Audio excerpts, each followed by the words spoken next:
Queridos hermanos y hermanas, buenos días. El día del Señor nuevamente estamos aquí reunidos para compartir su palabra en este domingo 17 de mayo. Gracias a Dios porque nos permite estar aquí y gracias a Dios porque les permite a ustedes estar en contacto con nosotros y escuchar una vez más su palabra. Vamos a tener un momento de oración. Padre, estamos en tus manos, agradecidos porque este es tu día y en este tu día te rogamos, Dios, que tu presencia sea real para que tu palabra pueda, Señor, ser clara y eficaz en este día. Habla por medio nuestro, Padre Celestial, y permite que podamos edificar a otros. En el nombre de Jesús. Amén. Estamos compartiendo con ustedes el libro de Génesis desde el principio del año y seguimos en el libro de Génesis. Específicamente estamos hablando en este momento, en estos domingos, sobre la vida de Jacob.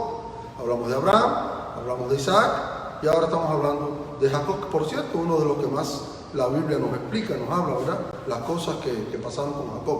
O sea, como que el tiempo se detiene un poco acá y nos explica la palabra un poquito más acerca de estas secuencias históricas, ¿verdad? Jacob se encuentra con Dios y con Esaú es el título de la clase de hoy. La clase pasada, para hacer un recuento, hablamos de cómo Dios le dijo a Jacob que se fuera de la presencia de Labán, que ya era hora de irse.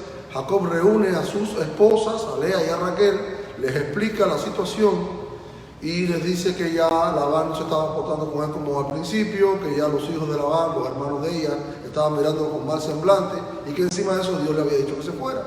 Por tanto, no esperaba más Jacob, esperó la instancia de Dios y cuando Dios lo instó a irse, pues él se fue, pero reunió a su familia, les explicó, ellas le dijeron que no tenía ningún problema con esto.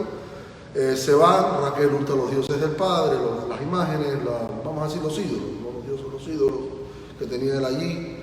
No vamos a explicar por qué razón eran importantes ni demás, en definitiva no era lo correcto. Y Labán, engañado, cuando se entera, va detrás de ellos para hacerles mal y Dios le libra a Jacob y a su familia de la mano de Labán, hacen un pacto y después de ese pacto Labán se regresa y Jacob sigue su camino. Vamos a comenzar en el capítulo 32 de Génesis, donde nos explica qué pasa inmediatamente después de esto, ¿verdad? Jacob siguió su camino. O sea, a veces cuando comenzamos el capítulo nos dice, después de estas cosas, y no sabemos cuánto tiempo pasa. Pasa poco tiempo, pasa mucho tiempo, pero en este caso, lo único que nos está diciendo es que Jacob siguió su camino. Y Jacob sigue su camino con su familia. E inmediatamente pasa algo. Dice que le salieron al encuentro ángeles de Dios. En el libro de los Salmos encontramos la función de los ángeles con respecto a nosotros, que es, además de ser mensajeros de Dios, son protectores. Y en este caso, la presencia de los ángeles de Dios que Jacob estaba experimentando en este momento, sencillamente quería decir que Dios estaba con él. Qué bueno que era así. Los encuentros de Jacob con Dios y con Esaú ilustran el poder de Dios para cambiar vidas y llevar a cabo su voluntad. Es la verdad central de esta lección de hoy. Jacob teme el reencuentro con Esaú.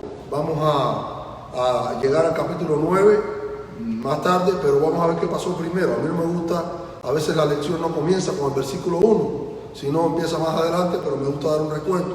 La presencia de Dios se le manifestó a Jacob en el lugar de ángeles y cuando Jacob los vio dijo, campamento de Dios es este. Recuerda cuando él venía hacia Harán, como Dios se le apareció en sueños y cuando él se levantó él decía, Dios estaba aquí, yo no lo sabía, no me había dado cuenta.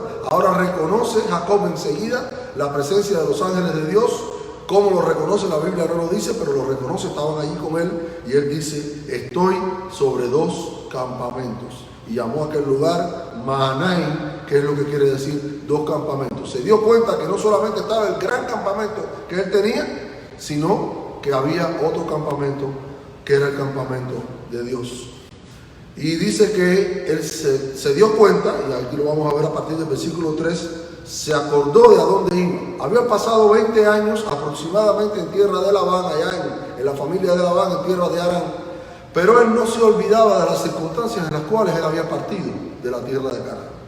Él no se olvidaba de qué había pasado y por qué él había salido de ahí. No solamente con el propósito de hacer una vida nueva, de llevar su vida y escoger esposas y hacer una familia, en la familia de su parentela allá en Harán, sino acuérdense también que Esaú, su hermano, se consolaba con la idea de matarle, de destruirle una vez que su padre muriera.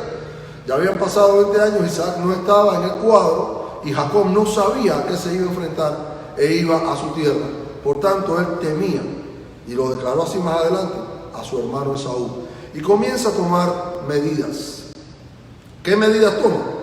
Dice que envió mensajeros delante de sí a su hermano a la tierra de Seir y les mandó diciendo: así diréis a mi señor Esaú, así dice tu siervo Jacob, con Labán he morado y me he detenido hasta ahora. 20 años, casi nada, ¿verdad? Piensen. Y tengo vacas, asnos, ovejas, siervos, siervas, y envío a decirlo a mi señor para hallar gracia en tus ojos. Jacob sabía que Esaú era un hombre materialista. Jacob sabía que el Esaú que le había dejado hacía 20 años atrás era un hombre que buscaba las cosas materiales y la bendición material. Y le envía a decir: bueno, mira, yo quiero hallar gracia en tus ojos porque voy para allá. Y yo quiero que tú sepas que Jehová me ha bendecido. Y que aunque yo salí de allá solo, sin nada, ahora tengo muchas cosas. Puede ser que yo pueda hallar gracia en tus ojos y yo puedo compartir contigo alguna de estas cosas. Y envía a su siervo delante de él a decirle aquello, ¿verdad? Cuando se lo encontraron. Dice que los mensajeros volvieron a Jacob diciendo: vinimos a tu hermano Esaú y él también viene a recibirte, y 400 hombres con él. Imagínense ustedes, viene a recibirte. ¿Qué querría decir esa palabra en ese contexto? Bueno, uno dice a recibirlo, qué bueno, pero con 400 hombres de guerra, o sea, ¿cuál es la intención? Jacob simplemente tenía miedo y en ese momento se congela, se frisa, decimos acá, se queda así en shock y dice: bueno, ¿qué cosa es lo que pasa acá? Tiene miedo, se angustió, dice el versículo 7, y entonces distribuyó el pueblo que tenía consigo, las ovejas, las vacas, los camellos, todo lo que tenía, en 2 campamentos.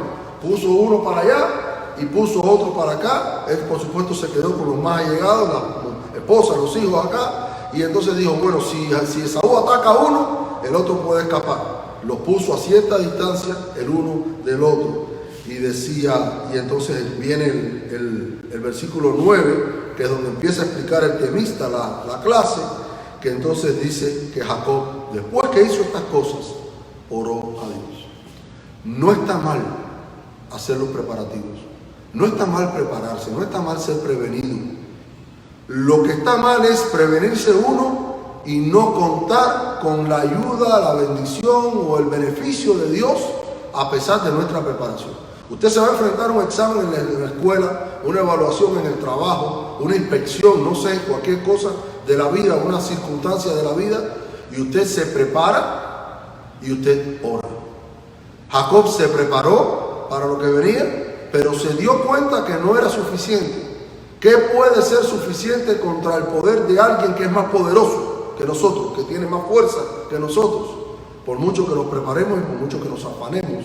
Y entonces Jacob decide clamar a Dios y le dice: Dios de mi padre Abraham y Dios de mi padre Isaac, Jehová, que me dijiste: vuélvete a tu tierra y a tu parentela y yo te haré bien. Menor soy que todas las misericordias y que toda la verdad te has usado para con tu siervo, pues con mi cayado pasé este Jordán y ahora estoy sobre 2 campamentos. Le recuerda a Jacob a Dios qué cosa, su promesa. Cuando Jacob iba para Harán, Dios se le había aparecido en el camino y le dijo: te voy a bendecir si tú me obedeces. Si tú eres fiel conmigo, yo voy a ser fiel contigo y te voy a bendecir, te voy a dar descendencia y te voy a traer conmigo. Y Jacob le tomó a Dios esa palabra y ahora se la está recordando: tú me prometiste. Y fíjense cómo lo llama: Dios de Abraham, Dios de Isaac, Dios mío. Ya Jehová era directamente su Dios y Jacob reconocía que su riqueza y su prosperidad se debía a la acción de Dios. Pero ahora tiene otro problema, que ya había salido de un problema. Había salido del problema de Labán y Dios le había ayudado en este problema. Pero ahora viene el problema de su hermano. Tantos años de enemistad, tantos años alejados, no sabía Jacob qué esperar de la actitud de su hermano. Es verdad que a veces, no sé si ustedes se han encontrado alguna vez en esta situación, pero a mí me ha pasado. Y uno se aleja de alguien, quizá no en las mejores circunstancias, y después de los años no sabe cuando se va a reencontrar con esa persona cómo lo van a recibir a uno. Y es triste pensar que lo van a recibir bien y que no sea así. Y qué bueno es cuando uno piensa lo contrario, que lo van a recibir mal, que va a haber problemas y no lo problemas hay. Pero cuando Dios está por el medio, Dios resuelve los problemas. Y dice aquí que la palabra del Señor, que Él se reconoce con humildad, dice: menor soy, no merezco la misericordia que has tenido conmigo, Señor, pero ahora tengo un problema. Cuando yo vine para acá, vine solo, y ahora voy para allá y tengo dos campamentos. Estaba refiriendo no al de Dios y al de Él, sino a los dos que Él había hecho para, de alguna manera, protegerse contra Esaú, su hermano. Sí quería hacerle mal, ¿verdad? Lo cierto es que Él le está diciendo: tú me has prosperado, Señor.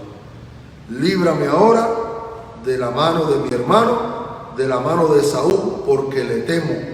No venga acaso y me hiera la madre con los hijos. Si usted en algún momento de su vida tiene miedo o vergüenza de declararle a alguien su sentimiento por un problema de orgullo, por un problema de lo que sea, nunca se lo oculte a Dios.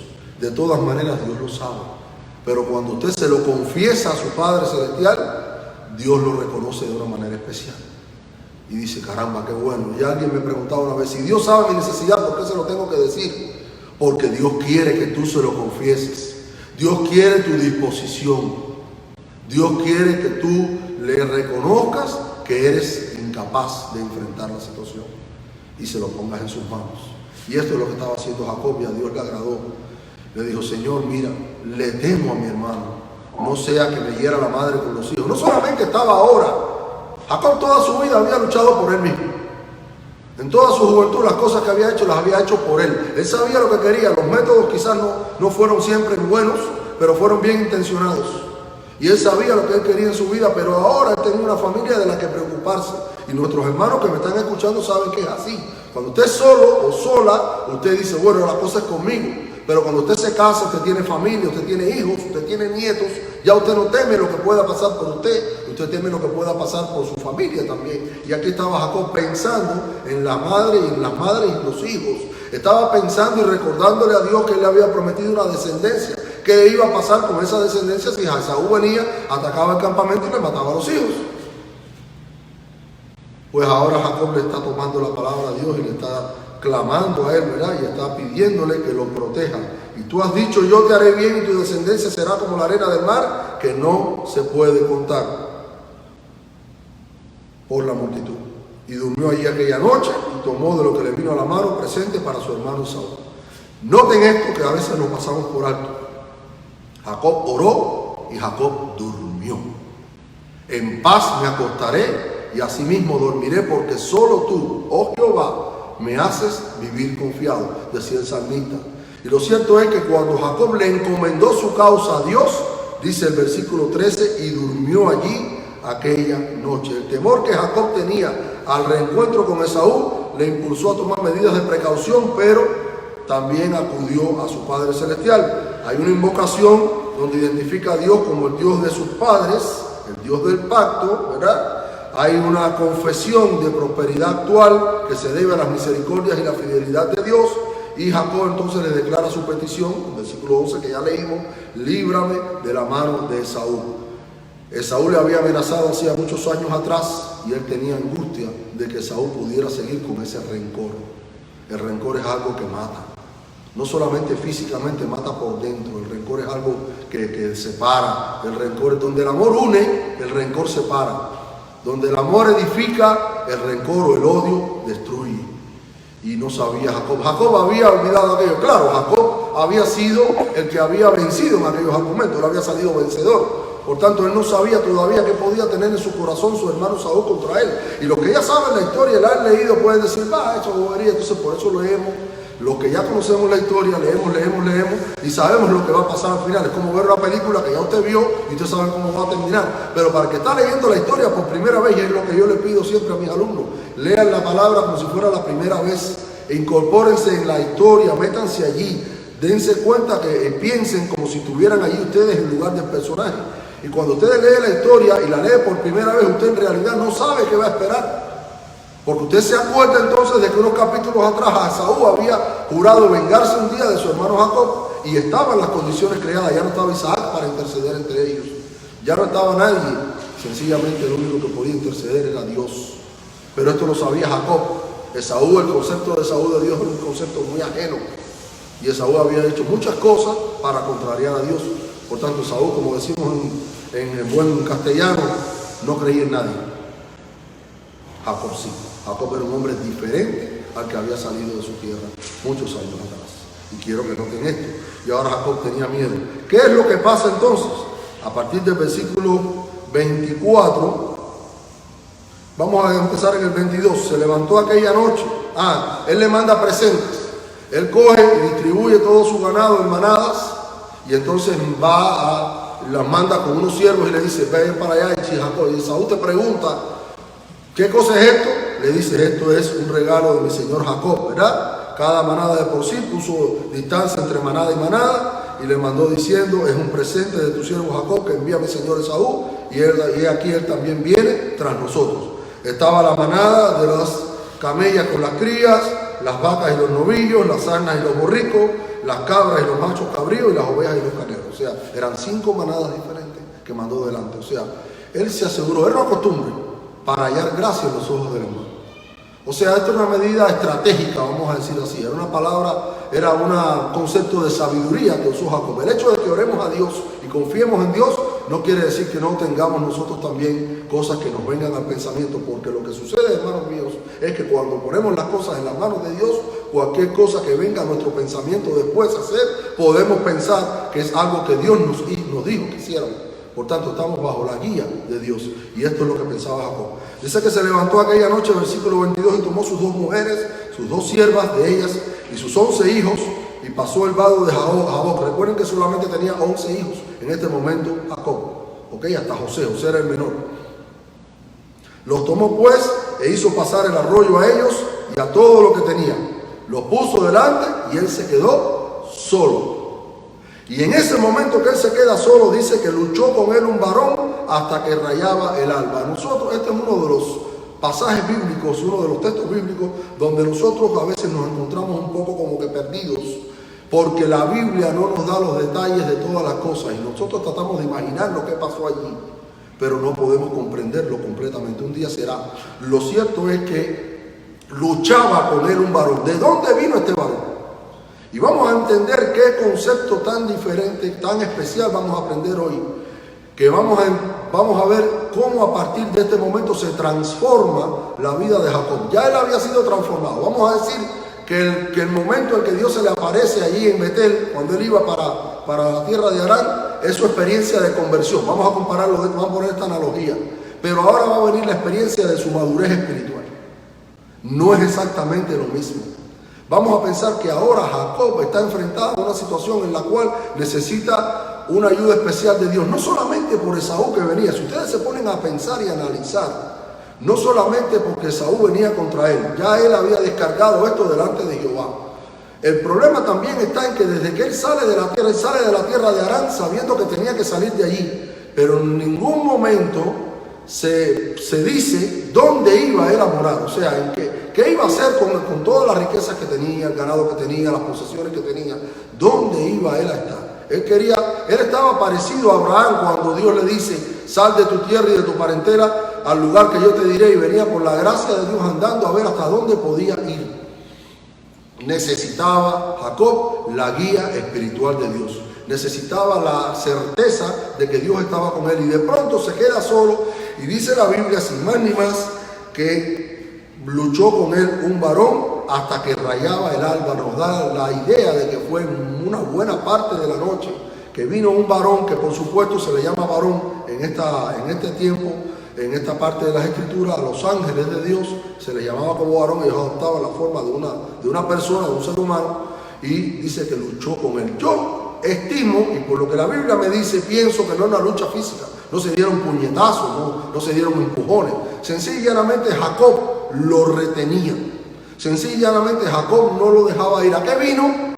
Muy probablemente vino a comprobar cuán comprometido estaba Jacob con Dios, o cuán realmente comprometido estaba Jacob en saber qué cosa es lo que iba a hacer de su vida y cómo iba a vivir su vida a partir de ese momento. O sea, cuando Dios nos prueba en la fidelidad y nos prueba en la perseverancia. Y Jacob esa noche mostró un rasgo de su personalidad: la perseverancia, la persistencia. Dice que el hecho de que haya estado luchando con él toda la noche, sabiendo, dándose cuenta que era un hombre, un enviado de Dios, un hombre de Dios, un varón de Dios o un ángel, le dice que Jacob necesitaba desesperadamente algo de Dios. No es lo mismo hablar con Dios en oración, que es lo que había hecho Jacob, que tener la presencia de Dios en ese momento de alguna manera allí. Y el ángel de Dios era la presencia de Dios allí. Y dice que Jacob luchaba con él. Y hasta que rayaba el alba, hasta que ya venía la luz, ¿verdad? Venía el próximo día. Y cuando el varón vio que no podía con él, y ustedes dirán, ¿cómo que no podía con él? No podía con él, o sea, él no quería dañar a Jacob. Obviamente, no podía con él, era que no podía zafarse, que no podía desligarse, que no podía separarse de él, que Jacob no le soltaba. Cuando ustedes ven el pitirle cayéndole atrás a la peñosa que es tan grande, allá en Cuba lo recordábamos en los campos, y veíamos el pitirle tan pequeño defendiendo su nido, y uno piensa a veces que lo pequeño y el grande, no, lo grande no importa, sino lo que hay en el corazón. Y Jacob tenía una necesidad especial, y fíjense si es así, que dice, déjame, el ángel dice, déjame porque raya el alba. Es como diciéndome, mira, ya llegó el día, me tengo que ir. Y Jacob le respondió, no te dejaré si no me bendices. Jacob quería una bendición especial de parte de Dios. Para él significaba una gran cosa. Él había orado a Dios, pero él necesitaba la respuesta de Dios. Él había orado a Dios, pero él necesitaba un encuentro con Dios especial en ese momento. Y es lo que él quería con este varón. No te dejaré si no me bendices. Dice que como resultado de la lucha física y prueba de que no fue solo un sueño, hay algo ahí que pasa, vamos a contarlo, déjame ver, todavía, sí. Y cuando el varón vio que no podía con él, tocó en el sitio del encaje de su muslo y se descoyuntó el muslo de Jacob mientras con él luchaba. Y me da algo de ironía comparar estos dos versículos, donde uno dice que el varón vio que no podía con él y el otro dice que le tocó en el aquí y le descoyuntó el muslo. Imagínense usted, si lo toca un poco más fuerte lo mata. Y sabemos qué poder hay en los ángeles de Dios, a través de toda la Biblia.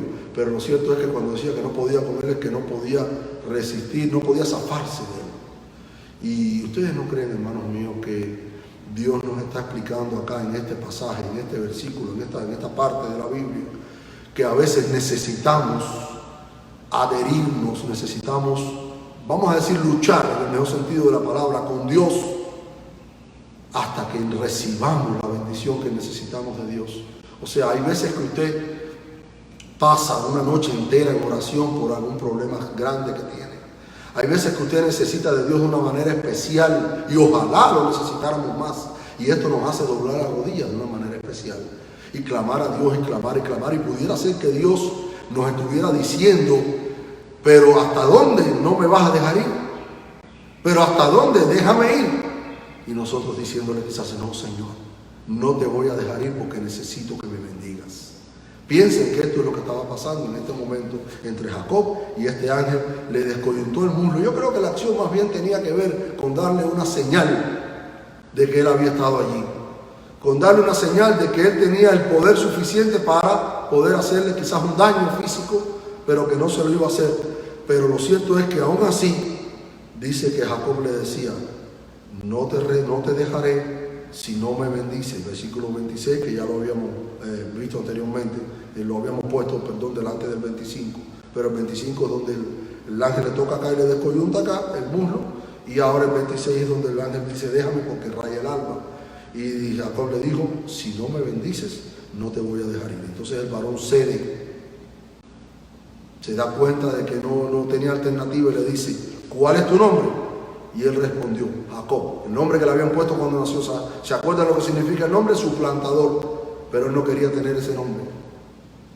Y el ángel, que tenía cierto poder, cierta autoridad para hacer algunas cosas, ustedes no se han dado cuenta cuando llaman customer service para pedir un servicio, como a veces tienen cierta potestad, cierta latitud para concederle determinado descuento o determinado plan. Bueno, pues este ángel tenía una autoridad determinada de parte de Dios para hacer esto que hizo. Y le dijo, y le dijo Jacob, y el varón le dijo, no se dirá más tu nombre Jacob, versículo 28, sino Israel. Y yo quiero que ustedes entiendan por qué yo hace 5 o 7 minutos atrás les dije que este era un pasaje importante donde se le cambia el nombre a Jacob. ¿Se acuerdan cuando a Abraham se le cambió el nombre? Los nombres tenían un significado especial. Y ahora ya no se iba, óigame, de suplantador a príncipe o señor o hombre especial de Dios, que es Israel, ¿verdad? Varón de Dios. Esto es una cosa tremenda, pueblo de Dios, Israel. El nombre que el ángel le da a Jacob en este momento es el nombre que iba a tener el pueblo de Israel, el pueblo de Dios, el pueblo escogido por Dios hasta hoy. O sea que si bien Abraham es el fundador de la nación, indirectamente, porque es a quien se le hace por primera vez la promesa, Jacob es el fundador de la nación directamente porque es el que recibe el nombre que Dios le da. A partir de ahora tu nombre será Israel, porque has luchado con Dios y con los hombres y has vencido. Y aquí es donde está la confirmación de lo que Dios quiere de Jacob. Él quería que Jacob fuera persistente, y Jacob lo fue. Cuando lo es, cuando Dios queda satisfecho de la perseverancia de Jacob por obtener la bendición de Dios, le dice, has luchado con Dios y los hombres y lo has vencido. Por supuesto, yo leí este versículo de muchacho y decía, pero ¿cómo puede vencer a Dios? Obviamente vencemos a Dios en el sentido espiritual, en el sentido de que obtenemos de Dios lo que estamos buscando, porque Dios ve nuestra perseverancia, nuestra tenacidad, ve la naturaleza realmente lo que nos aflige el problema y decide obrar a favor nuestro. Esto hizo con Ana, la mamá de Samuel, cuando estaba estéril. Esto hizo con Rebeca. Esto hizo también con Raquel. Se acordó Dios. Dios escucha la oración. Dios aprecia la perseverancia de sus hijos, en este caso de sus siervos y de su siervo Jacob, y le cambió su nombre. Y dice que entonces le dijo, declárame ahora tu nombre. Y el varón respondió, ¿por qué me preguntas por mi nombre? No indagues más. Y dice que lo bendijo allí. ¿Cuál fue la bendición? No se sabe, pero lo bendijo allí. O sea que le cambió el nombre y le dio una bendición. Decía yo anteriormente, y voy a recalcar, si la experiencia que Jacob tuvo con Dios en Betel le convenció de una relación personal con Dios que él necesitaba, y a partir de ese momento iba a tener, ahora llega el momento de la madurez espiritual, vamos a ponerlo de esta manera, de Jacob. Ahora en este momento ya la vida de Jacob estaba indeleblemente unida a la voluntad de Dios. Y de tal manera es así que bueno, viene entonces ahora el encuentro con Esaú, y aunque Jacob todavía tenía un poco de miedo, ya Dios le había dado paz. Y dice el capítulo 33, versículo 1, alzando Jacob sus ojos, miró y aquí venía Esaú y los 400 hombres con él. Entonces él rápidamente en su campamento, en el de él, acuérdense que él había dividido en 2 campamentos aquellos, pone delante de él a las siervas y los niños. Primero el nivel de apreciación, el nivel de importancia para él. Pone primero a las siervas, dice, bueno, si pasa algo con las siervas, las mujeres quedan atrás. Después pone a Lea, a Raquel la pone de última, cerca de él. Y se está viendo la prioridad. La prioridad de Jacob, ¿verdad? Efectiva, vamos a decir. Y dice que pone delante, pone detrás, y dice que ¿qué va? Esaú pasó por toda aquella gente y siguió, y él pasó delante de ellos y se inclinó a tierra 7 veces. Número 7, una especial, ¿verdad? Y dice que hasta que llegó a su hermano. Pero Esaú corrió a su encuentro y le abrazó y se echó sobre su cuello y le besó y lloraron. Y a mí no se me olvida el Lucas capítulo 15, el hijo pródigo, cuando viene el hijo y le dice, padre, yo he pecado, tenía preparado aquel discurso, y el padre viene y lo abraza. A lo menos que esperaba Jacob era aquello. Pero cuando usted pone su causa delante de Dios, Dios responde de esta manera. Cuando los caminos del hombre son agradables a Dios, aún a sus enemigos hace estar en paz con él. Dios transformó el corazón de Esaú, por lo menos para ese momento, por lo menos para con su hermano. Y Jacob y a Saúl se le olvidaron todos los rencores pasados, las cosas de su juventud, las malas promesas que hizo siendo joven, y lo trató como su hermano. Y dice que lloraron, y ese llanto dice más que el abrazo. Ese llanto dice de arrepentimiento, ese llanto dice de perdón, ese llanto es un llanto de amor que había allí entre aquellos 2 hermanos. Qué hermoso, ¿verdad? y dice que dijo, y estos son los hijos que Dios me dio, las mujeres que Dios me dio. Y no quiero llamar la atención porque el tiempo no me alcanza, donde dice ahí al final, dice que Jacob, que Esaú quiere que vaya con él, y dice, no, es que los muchachos, imagínate, no pueden ir a este paso. Esaú se va a su lugar, después de mucha insistencia, toma el presente que Jacob le manda, ¿verdad? Y entonces dice que se va y se establece en tierra de Sucot, de Siquem, que ya estaba en Canaán, y dice que acampó delante de la ciudad de Padán Aram y compró parte del campo, y dice que erigió allí un altar y lo llamó el Elohe Israel, Dios, el Dios de Israel. Ya Dios estaba enraizado profundamente en la vida de Jacob. Las conclusiones y las aplicaciones: número 1, oración y acción. Usted ore, pero usted haga. Usted hace, pero usted ore, para que Dios sea quien proteja su causa, para que Dios sea quien le guíe y quien le dé la sabiduría para hacer las cosas. Segunda, confesión y transformación. Dios tiene poder de transformar las vidas. ¿Ok? Dice que hay una condición fundamental para que Dios pueda obrar cambios, que es confesar. Tenemos que confesar. Jacob le confesó a Dios su temor. Jacob fue persistente también delante de Dios y recibió de Dios el perdón, recibió de Dios la paz, recibió de Dios la bendición. Y por último, el reencuentro de los hermanos nos dice que por muy enemistado que usted esté con otra persona, cuando usted pone su causa delante de Dios, Dios puede obrar milagros. Dice acá al final cuánto necesitamos en nuestras iglesias que los hermanos se reencuentren, a veces cuando han tenido algún asunto, alguna discordia, transformados por el poder de Dios.